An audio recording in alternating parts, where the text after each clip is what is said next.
and line A. Well, YX has that symbol for line above it, so I'm asking the intersection of two lines. Without giving me the total answer, just generically, who knows what is the intersection of two lines? What is the intersection of two lines? Yeah, a point.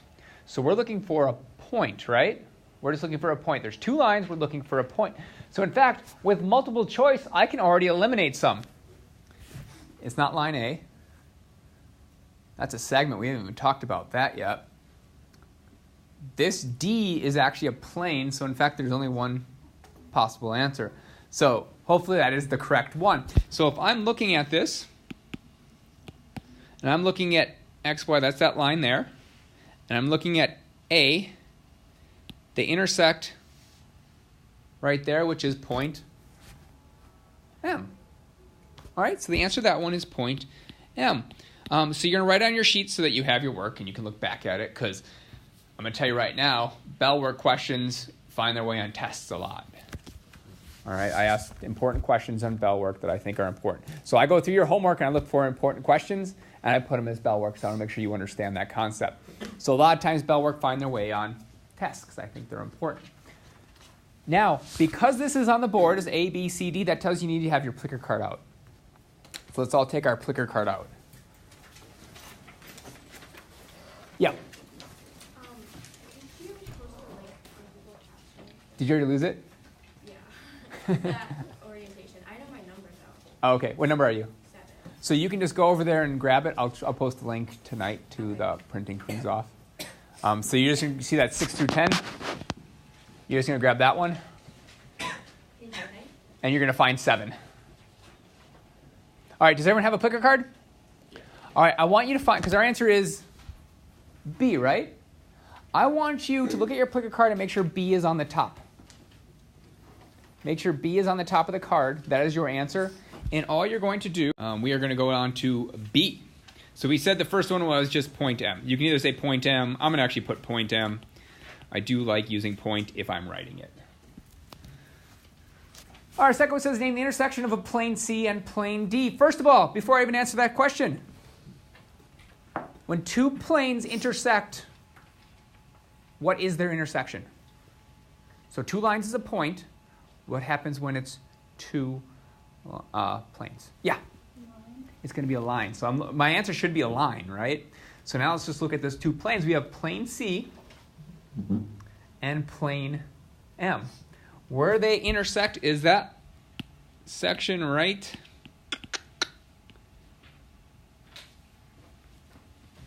here. Which, if you can't quite read it, I don't know why it all came out fuzzy. I got to redo this slide. It's line A. Answer is line A. We're done with Plickrs, you know. So you can put those away. The only thing we're going to use it for is whatever question is on the board. After we answer that question, you can go ahead and put them away. I don't use them throughout the day.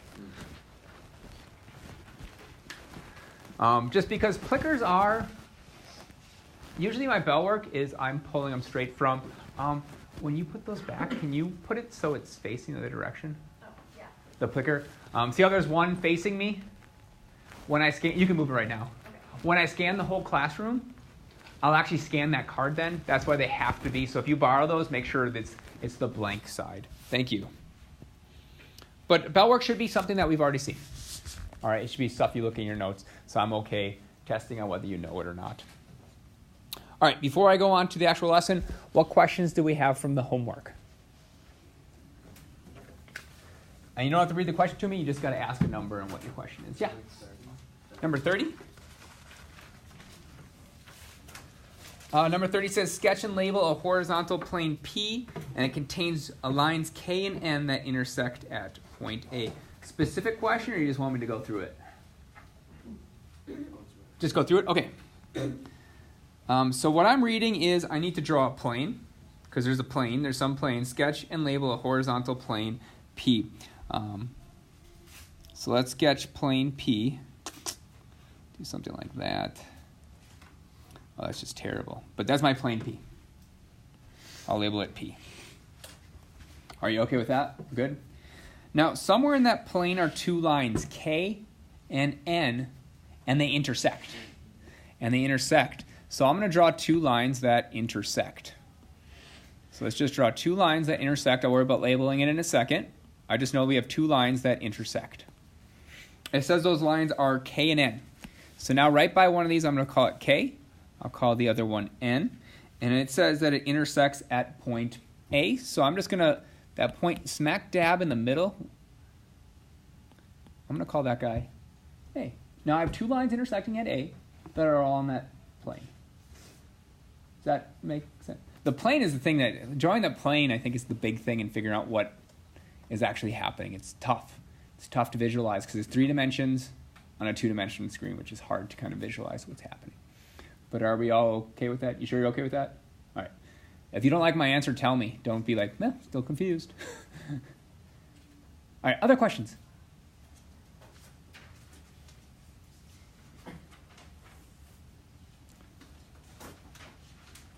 Yeah. For that one, could you have lines that underneath the plane and like That cut through the plane?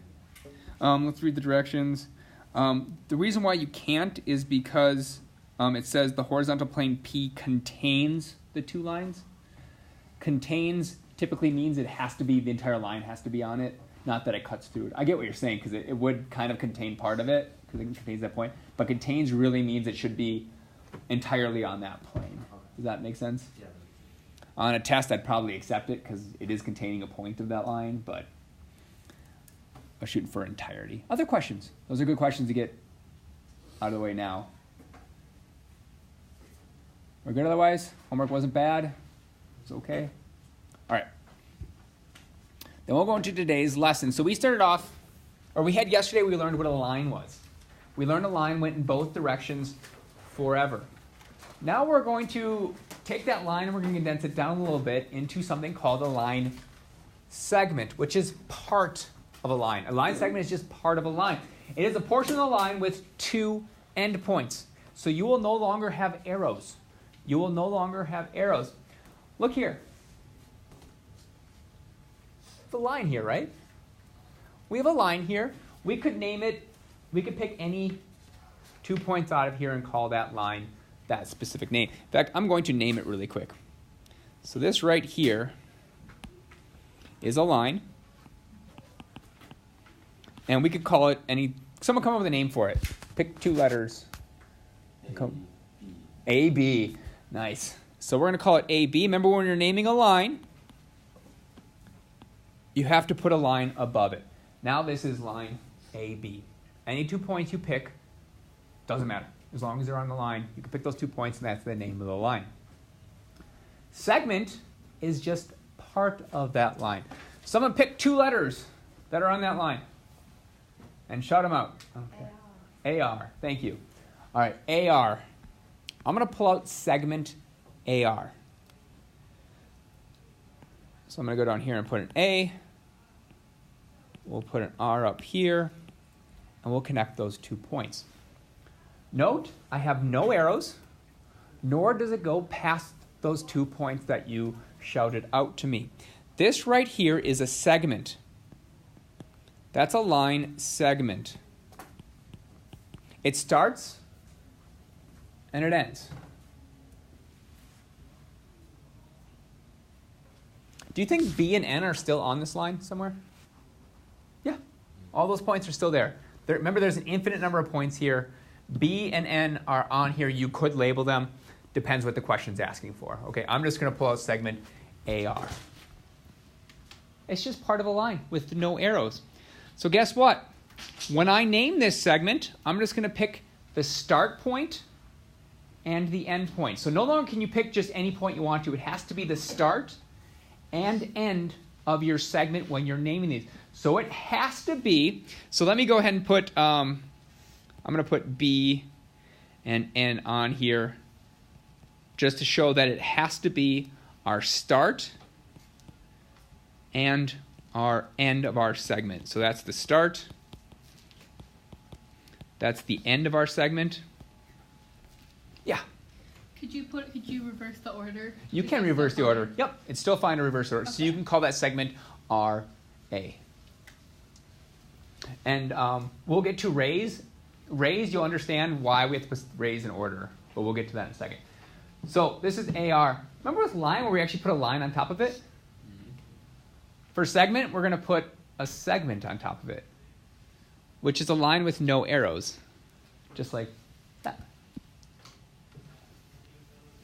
So when I'm talking about a line, I put a line above it.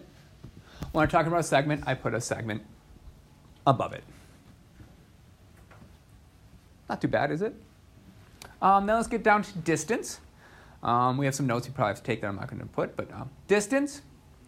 We all know what distance is, from here to there, there to there. I just wanted to bring up a key point about distance with segments.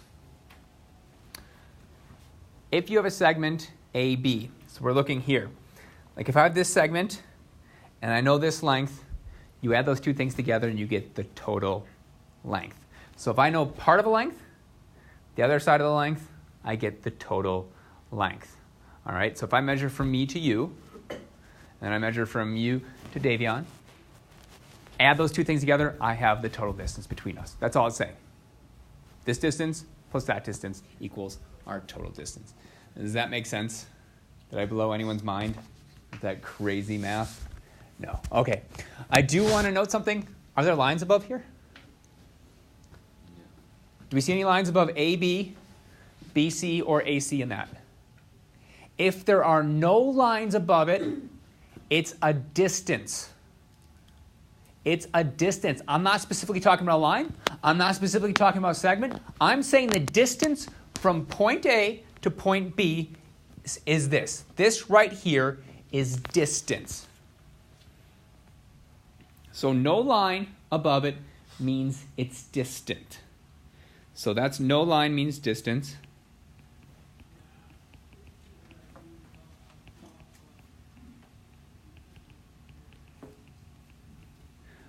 Or you can put an M before it.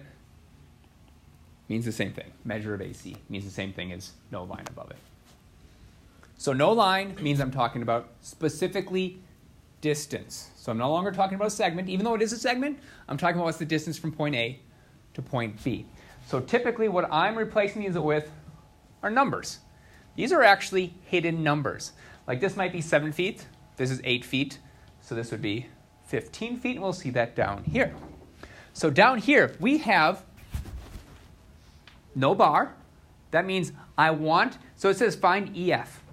With no bar, it says find the distance from E to F. How do I find the distance from E to F? Yeah. You add the 2 segment lines. I add the 2 segment lines. I'm going to do a little more mathy down there. But on the test, that's all you have to do is add the 2 things.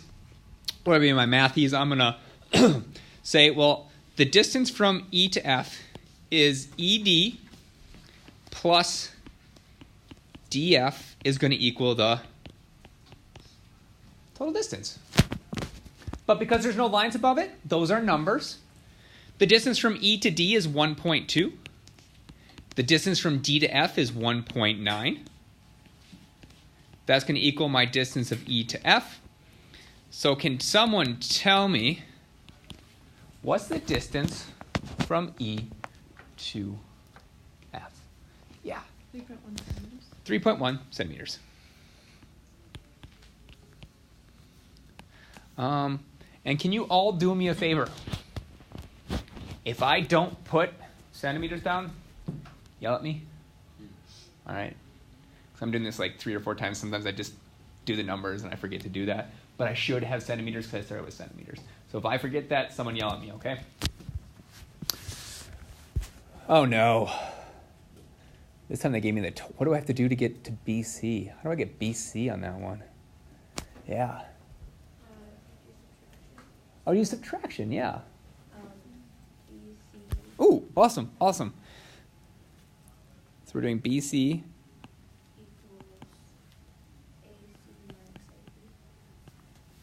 Perfect. So this whole thing minus this little section equals what's left over, right? Mind-blowing, I know. So what I do sometimes is I know I'm looking for BC, so rather than rewriting it every single time, sometimes I just put an equal sign saying that I know what's on this side, that I'm going to deal with this side. I'm not saying you have to do that in notes or even that you should do it in your notes. It's just sometimes when I'm doing it quickly, I'll just do that. All right, so AC actually equals 6 inches. And we're subtracting 2 3/4. I'm going to change that to 2.75 because the higher up you get in math, the less you're going to use fractions like that. You're going to use 2.75 or actual fraction. All right, so what does BC equal? Who got that for me? 3.25 inches. I also don't tell you have to put a box around something. I like boxes. I can find your answer a lot quicker. But I'm pretty good at figuring out where your answer is. Last one doesn't have numbers. Does that change how we do it? Nope. We just, instead of putting numbers down, we put x's down, and hopefully we can solve it. Right? So we're going to do the exact same thing. I'm supposed to find x and AC. I'm going to note I have to find 2 things. Don't fall in that trap of saying I solved for x, I'm done with the problem. We have to do 2 things. So first thing is we're AC. All right, let's look at AC. So our total length is 2x plus 5. But our total length is this plus this. So let's just start off with letters. Let's start off with AC equals A to B plus B to C. I don't have numbers, so let's just fill in what's represented. The length A to C is represented by 2x plus 5. So we'll have 2x plus 5. AB is x, and BC is 2x. Let's go through this. We're going to combine like terms. So that's 3x. I don't care how many steps you need to use this. All right, if you skip steps, because like in my head I'm looking, okay, that's 3x minus 2. I could jump to the answer. And as long as it's a valid jump, I'm okay with it. I don't want you writing this and then writing x equals 5. I should see at least some work between there. But I'm going to go through all the steps. So we're going to have 2x plus 5 equals 3x. If I subtract 2x from both sides, I'm going to end up with x equals 5. Is everyone okay with x equals 5?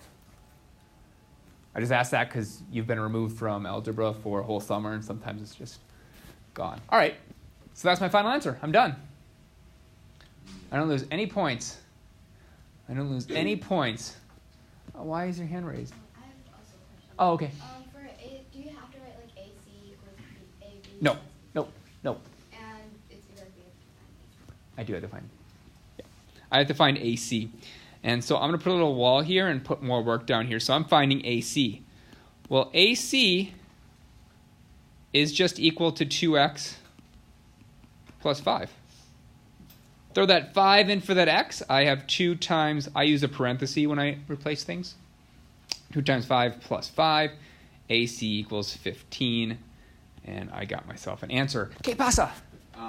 Well, it doesn't specify distance. Yep. Right? But could we put U for like U? You can absolutely put U. I typically don't. I only, if I give you inches, you have to put inches. If I give you centimeters, if I don't give you anything, you don't really have to put anything. Because in my mind, I'm looking at the question, doesn't think it's important. So why am I thinking it's important? Does that make sense? But you can absolutely do units. I've had lots of people put units and stuff down just so they don't forget to do inches and stuff. But it's no big a deal. All right, congruent segments. What time is this class over? 11:05. All right, we can do that. Congruent segments. Segments that have the same shape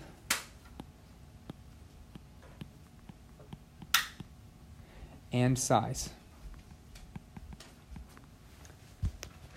Honestly, we're not going to care about the shape right now. Bless you. Same shape is basically saying a line can't be congruent to a box. Which, why would it be, right? A desk can't be congruent to a ceiling. All right? It has to be the same shape. We're only dealing with lines, so we just forget about that. All we're looking for is, are they the same size? So we look down here. Are these the same size? 3 centimeters, 3 centimeters? Yes, they are. Here's the symbol for congruent. It's kind of like the equal sign, but you put a little squiggly on top. That is, these two things are congruent. It means they're the same shape and they're the same size. So if I was going to specify that these are both congruent, this is exactly how I'd write it. They're both segments, segment DE and segment FG. So I'd write DE, put a segment above it, is congruent to FG.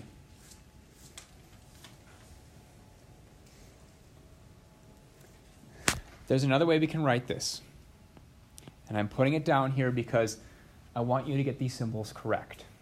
When I'm comparing two segments, we use the congruent symbol. You're just saying they're the same size and shape. This is also correct notation. And I didn't forget anything. DE equals FG. And why that's correct? With no bar above, this stands for distance. So this is saying 3 is equal to 3, which is true. So if you're using the segment notation, you have to put congruent. If you're using distance like this, you use an equal to sign. It will be forgotten, but it is important to know when to use which one. So if you're using segment notation, you use a congruent symbol. If you're using distance, then you put an equal sign. All right, distance between 2 points. I'm going to put a big thing up here. Always positive.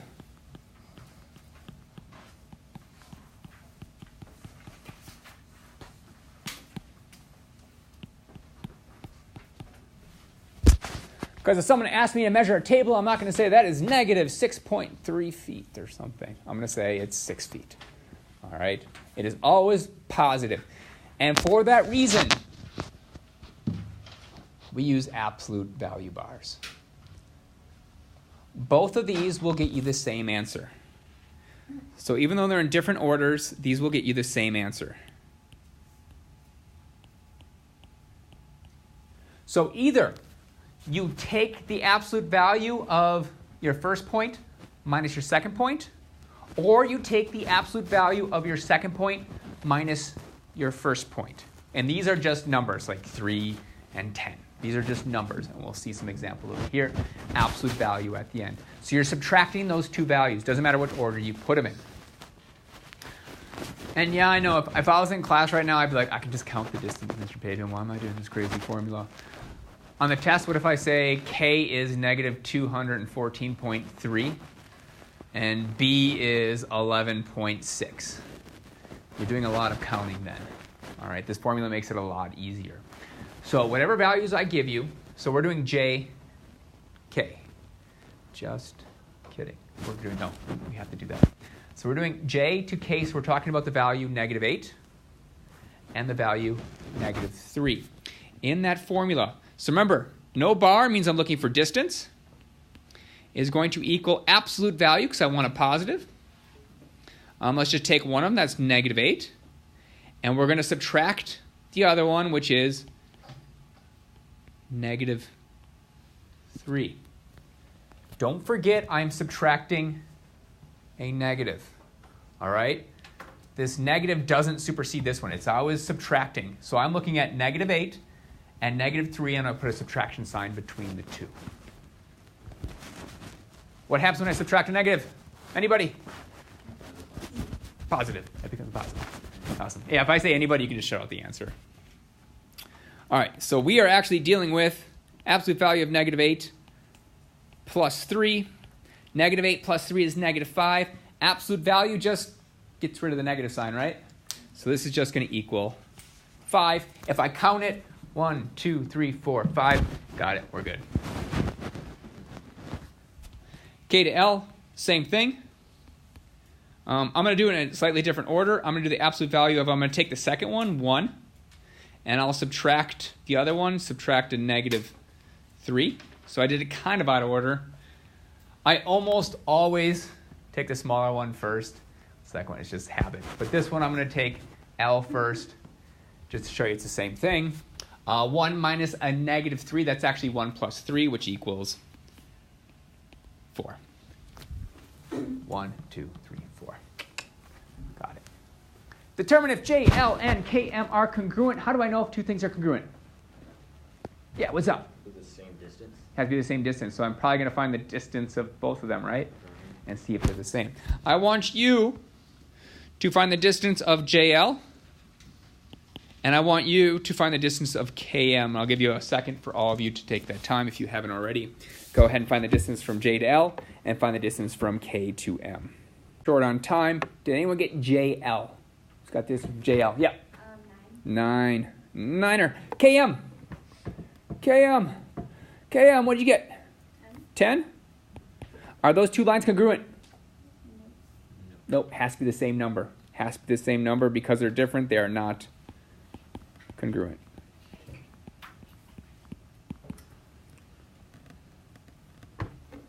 Are we okay with distances? Cool. All right. Next thing we're going to get to is midpoint of a segment. If I say midpoint to you, what in your brain of brains does midpoint sound like it means? What are you just thinking if I say midpoint? Yeah.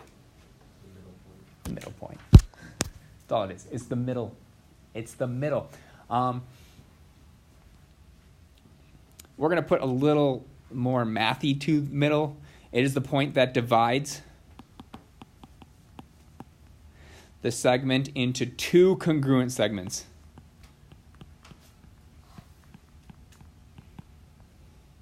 On a test, that'd be fine if you just say the middle. As long as you know what middle means. All right, so a midpoint divides it into two congruent segments. Let's go ahead and do that. Let's put a point right here. We'll call it point P. I don't know about you, but sometimes when I'm writing stuff in the middle, all of a sudden you write it, and it doesn't quite look like in the middle. Here's how you show your reader, the person that's looking at it, that you meant to put it in the middle. There are these little tick marks. I'm going to put one on that segment and one on that segment. That means that AP is congruent to PB. If you're having multiple of those, I'm not asking you to put it down, but we'll see it later, not so much in this one. If I put 2 here and I put 2 here, that means they're congruent. 2, you're just going to match tick marks up. That stands for congruent. So this is a symbol for congruent. That is when I'm drawing a picture and I want to show something that they're congruent, I just put a tick mark on both things that are congruent. All right, so those tick marks and the fact that it's a midpoint tells us 2 important facts. Well, 1 important fact, but 2 ways to write it. We can either say that AP is congruent to PB. That's one way to put it. Or we can write AP is equal to PB. They mean the exact same thing. They're just 2 different ways to write it. And that's all because P is a midpoint.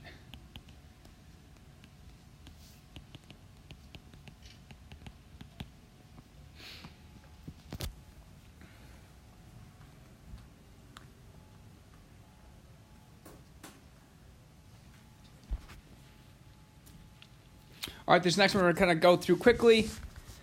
We have M is a midpoint. Find ln. Well, I have x's. Right? Yeah. Yeah. LM equals MN, right? So right before it, we can just go LM equals MN, which leads us to this awesome fact that x plus 9 must equal 4x. Are we all okay with that? And solving it, I'm going to solve it kind of quickly. So I have 9 equals, I subtract x from both sides, which gives me 3x. I divide both sides by 3, and I'll have x equals 3. It also tells us to find ln. Well, the distance from L to N equals that x plus 9 plus 4x. Do you agree with that? Cool. All right, which is actually, I'll put it all in. I'm going to do it quickly. 3 plus 9 plus 4 times 3, which equals 24.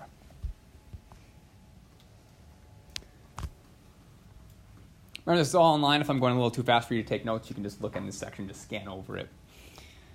All right, we have 2 more things we have to get to. I got 5 minutes to do it, so we're going to skip little bits of it. Are you okay? Sorry. If I ever go too fast and you're still writing, just say, Mr. Baby, you can go back to the old slide. All right, because sometimes I get talk fast when I get close to the end of class. All right, line, segment, ray, or plane. We're talking about a bisector is going to cut it right in half. A bisector cuts a segment right in half. So a line, segment, ray, or plane that intersects the segment at its midpoint. And if you wrote something else, as long as it makes sense to you, you can write, this is just my notes. If you need to write something else, something additional, something different, I'm okay with that. All right, so we look at, this is a segment bisector. See this line? It cuts smack dab in the middle. I know this is a midpoint because of these 2 congruent things. Remember, the definition of midpoint is it creates 2 congruent segments. The important thing of this drawing is how you'd write it. You would say line DC bisects segment AB, and you need to write it in that order. If I flip this, this isn't necessarily true. The picture does not show AB bisecting DC because I don't know if this length is the same as that length. So the order of this expression is important. This is the one that's being cut in half. And we know it's cut in half because of that. So this is important. We're going to skip this next example. We're just going to skip that guy for time's sake. I feel like you guys can do it. This picture down here is just showing you that a plane can also bisect a line. Picture that. It's like a big old paper sheet cutting a line right in half. So a plane can cut a line in half just as well as another line can. All right, this is what we have to get to. We need to get to rays and opposite rays, and then we are done. A ray starts at an endpoint.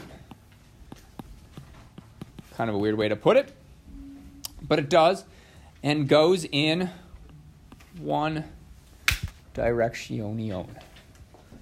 So we have lines that go on forever in both directions. Then we have segments that stop at both ends. What a ray is, it's going to be stopped on one end, and it's going to continue in the other direction. So it's kind of like a hybrid between a line and a segment. So an example of this might be something like this.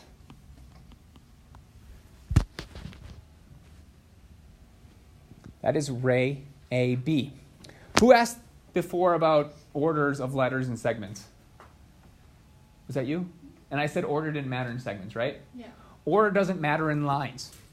Order matters when you are writing a ray. This has to be AB, or you could write it this direction too, BA. Notice where the arrow is. It is pointing to which point goes on forever. So A is our start end point. That's why we have it right above. So we cannot write not something like BA. You can't write it like that. Order matters with rays because there's a start point and an end point, and this drawing needs to show you where the start and end point are. So just looking at this, I would know my start point is A, B is where it goes on forever. Okay? So order matters in this one. So somewhere in here you might want to put order matters because it's the only one. Opposite rays, we'll go really quick, they're on the same line. They have a common endpoint, and they go in different directions or opposite directions.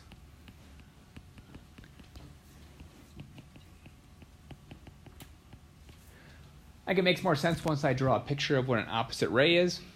Let's just draw a regular line. let's call it A, B, and C. I basically smushed two rays together. If I cover up this, do we see that ray, BC? If I cover up this, do we see that ray, BA? They're opposite rays. They're connected at any point. They're on a straight line. They just happen to go in opposite directions. So we might write something like BC and BA are opposite rays. Did I write BC and BA correct? Yeah. So any line that has a point in the middle is It can be. It can be, because you can write rays from anything. Yep. Yep. So your big thing you're asking when I ask, is it an opposite? Are they on the same line? Do they have that same middle point? And are they going in opposite direction? That's all you're going to ask yourself. All right, everybody. What's the only page for homework? I'll get to you. Page 9. All right, if you have no other questions, have a good night. Make sure you check your answers. Yeah. Wouldn't you switch BA? You could. So, Because remember here where you could flip it? So I'm talking about, yeah, I'm talking about this ray here. I'm talking about that ray there. Yep. So you can flip this so that the arrows, traditionally like in books and stuff like that, you'll see that they almost always put the arrows in the same direction. okay, because you start the first letter is the ending point. Well, yeah. Yeah. So I like to do that because then I know that they're sharing that endpoint. Yeah. But you can flip it as long as you flip the arrow. Yeah. Yeah. Only paper, page 9, not page 10.